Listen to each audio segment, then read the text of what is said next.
Salut à tous, on se retrouve aujourd'hui pour l'épisode numéro 272 de l'After Zap Image. On va commencer avec une statistique par rapport à Mario Balotelli.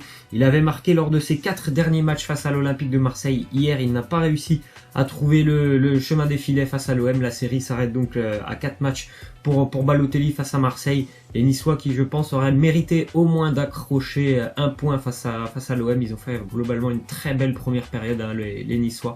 Ils auraient mérité certainement de marquer en première période, et puis en deuxième période, physiquement, ils ont été beaucoup plus en difficulté. L'OM a été beaucoup plus haut sur le terrain. Ils n'ont pas été gênés par le pressing niçois comme ils avaient été gênés en première période. Donc l'OM s'impose 1-0 grâce à Morgan Sanson. Il y avait beaucoup de positifs quand même pour Nice, surtout en première période, notamment aussi pour Balotelli qui faisait son retour.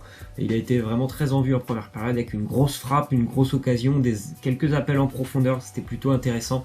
Mais bon, dans le résultat, Nice n'a pas été récompensé, l'OM qui s'impose 1-0. Ensuite, on a une déclaration de Maxwell. Il nous dit: notre attaque est peut-être la meilleure d'Europe en ce moment, mais il ne faut pas se focaliser sur les trois.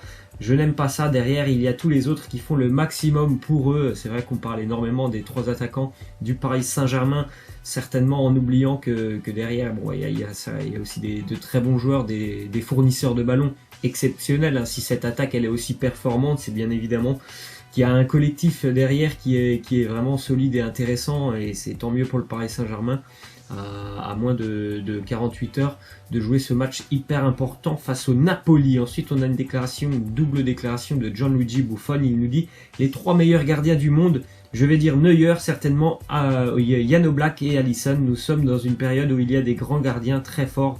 C'est dommage de n'en citer que 3. Après, c'est des choix personnels, c'est les siens, mais bon, je pense qu'il a quand même raison.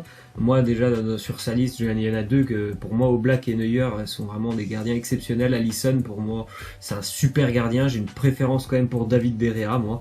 Mais c'est vrai qu'en ce moment, il y a quand même de très très bons gardiens. Depuis quelques années, c'est un poste vraiment où il y a beaucoup de qualité. Nouvelle déclaration de Buffon, il nous dit: l'accueil que j'ai eu ici en France surpasse parfois l'affection que j'ai en Italie. Pour moi, c'est vraiment important. Je suis très ému, car être traité de cette façon à l'étranger, c'est vraiment beau. Après, c'est quelqu'un vraiment de, je pense, exceptionnel, Gianluigi Buffon. Vous l'avez peut-être vu hier sur le Canal Football Club. On voit que c'est quelqu'un qui a énormément de maturité, mais en même temps, bon, il a plus de 40 ans.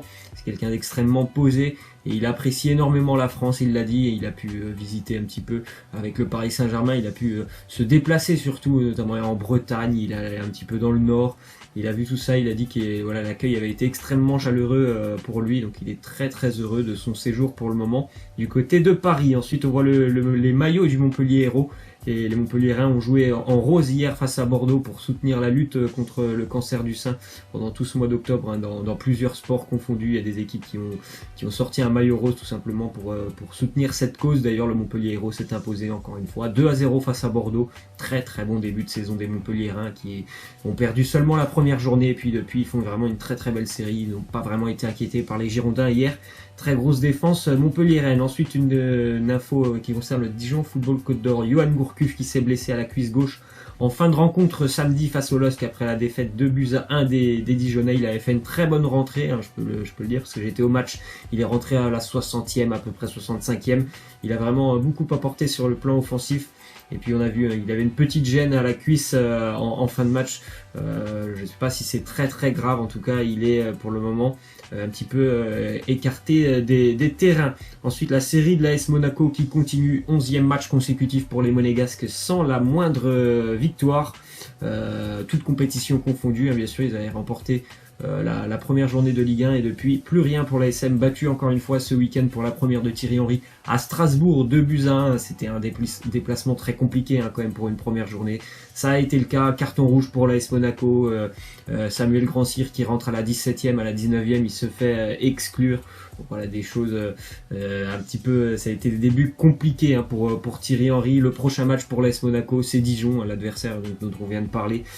Match vraiment de bas de tableau entre ces deux équipes. Ensuite, on part en Espagne avec un championnat assez surprenant ce début de saison. La victoire 2-0 de l'Espagnol Barcelone face à Huesca.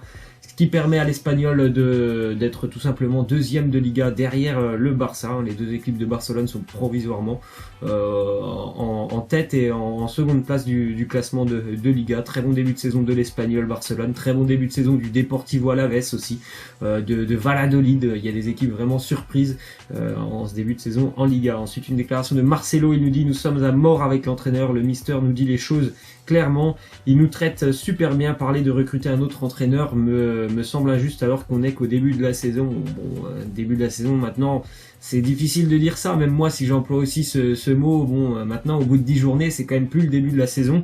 Le Real a encore été battu ce week-end à domicile par Levante 2-1. Levante d'ailleurs qui fait un très bon début de saison aussi.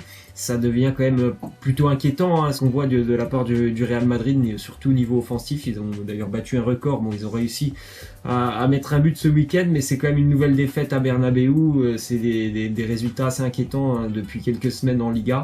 Il y a un match aussi important en Ligue des Champions face à Pilsen, mais bon, on ne sait jamais, parce que le Real est quand même pas très très bien. D'ailleurs, on a appris que Zlatan Ibrahimovic pourrait faire un retour en Europe chez le Real Madrid dès le mois de janvier. Ça serait une situation assez incroyable quand même, parce qu'il a 37 ans. Imaginez le Real Madrid, une meilleure équipe d'Europe, recruter un joueur de 37 ans pour les aider offensivement. Mais ça serait vraiment une solution à court terme. Ça serait pour passer tout simplement les 6 mois jusqu'à fin juin l'année prochaine.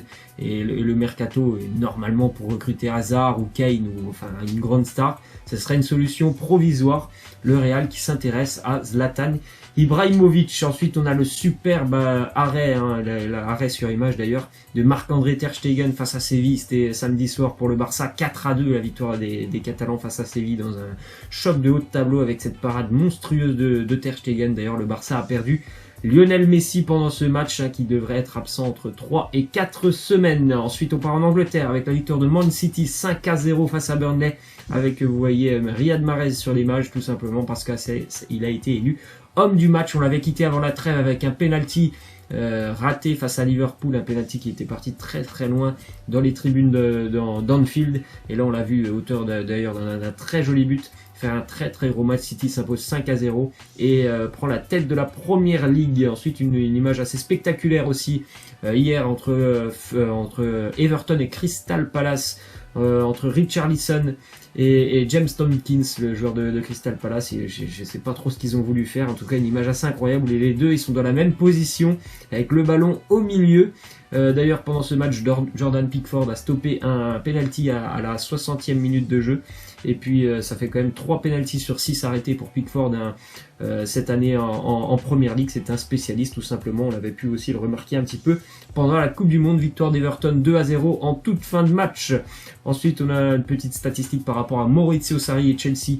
C'est le premier entraîneur de l'histoire des Blues à rester invaincu sur ses 9 premiers matchs de Première Ligue. C'est quand même une stat assez incroyable. On pouvait penser que notamment dans le passé, José Mourinho ou encore Frank Lampard Antonio Conte avait pu réussir ce genre de choses, mais pas du tout. C'est Maurizio Sarri le premier à le faire.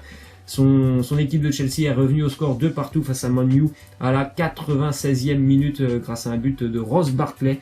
Voilà, Chelsea et Man U qui se sont quittés sur un score nul et vierge de 2-2. Ensuite, on part en Italie avec notamment une petite image du but de Mauro Icardi qui a tout simplement donné la victoire aux Interistes dans le derby de Milan. 1-0 pour l'Inter et but à la 92e minute pour Icardi sur une tête où la défense milanaise, qui avait fait vraiment du beau boulot quand même plutôt pendant tout le match, a été pris de court. Un super centre vraiment à un endroit parfait où ni le gardien ni le défenseur pouvaient intervenir. Icardi il est là, il la pousse au fond. Bon, l'Inter méritait quand même de s'imposer, ils ont tapé le poteau en première période, ils ont eu beaucoup d'occasions quand même les Interistes. C'est une victoire assez logique pour une équipe quand même qui ne lâche rien. C'est je crois la 4e fois déjà cette année qu'il s'impose dans le temps additionnel. On voit d'ailleurs le classement en Italie avec la Juve toujours leader 25 points, mais qui a perdu des points pour la première fois cette année, 1-1 face au Genoa. Le Napoli aussi qui s'est imposé, l'Inter 3e, la Roma qui a été battue par Spal 2-0.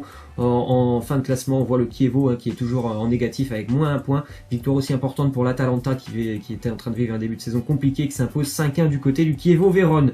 Ensuite, les stades du Borussia Dortmund en Allemagne, 9 victoires, 2 nuls, 0 défaite. C'est les matchs officiels du BVB qui s'est encore imposé assez facilement, 4-0 ce week-end du côté de Stuttgart. 33 buts marqués, 9 encaissés. C'est tout simplement la meilleure équipe d'Allemagne en ce moment. Paco Alcacer qui a encore marqué ce week-end à à Stuttgart. C'est une série assez incroyable quand même pour lui. C'est 7 matchs consécutifs en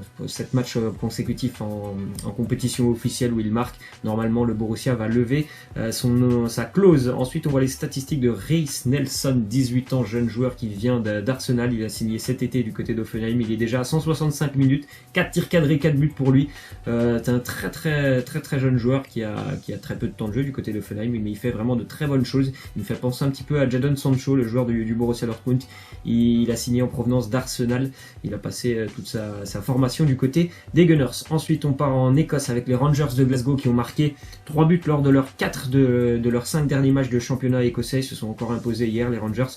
Pour ceux qui ne le savent pas, les Rangers sont entraînés par Steven Gerrard, un championnat écossais très intéressant cette année puisque le Celtic a beaucoup de difficultés, même s'ils ont des bons résultats, ils sont toujours pas premiers. Il y a les Heart of Midlothian qui font un très bon début de saison. Livingston aussi qui est promu, qui fait un début de saison exceptionnel. Les Glasgow Rangers sont là, donc c'est un championnat assez serré alors qu'on avait l'habitude de voir normalement le Celtic assez loin. On va terminer avec la question de fin. Quel est votre David Beckham préféré ou celui qui vous a le plus marqué? Moi, c'est bien évidemment celui de Manchester United. Laissez-moi en commentaire votre avis par rapport à David Beckham. Moi, je vous laisse et je vous dis à demain. Ciao.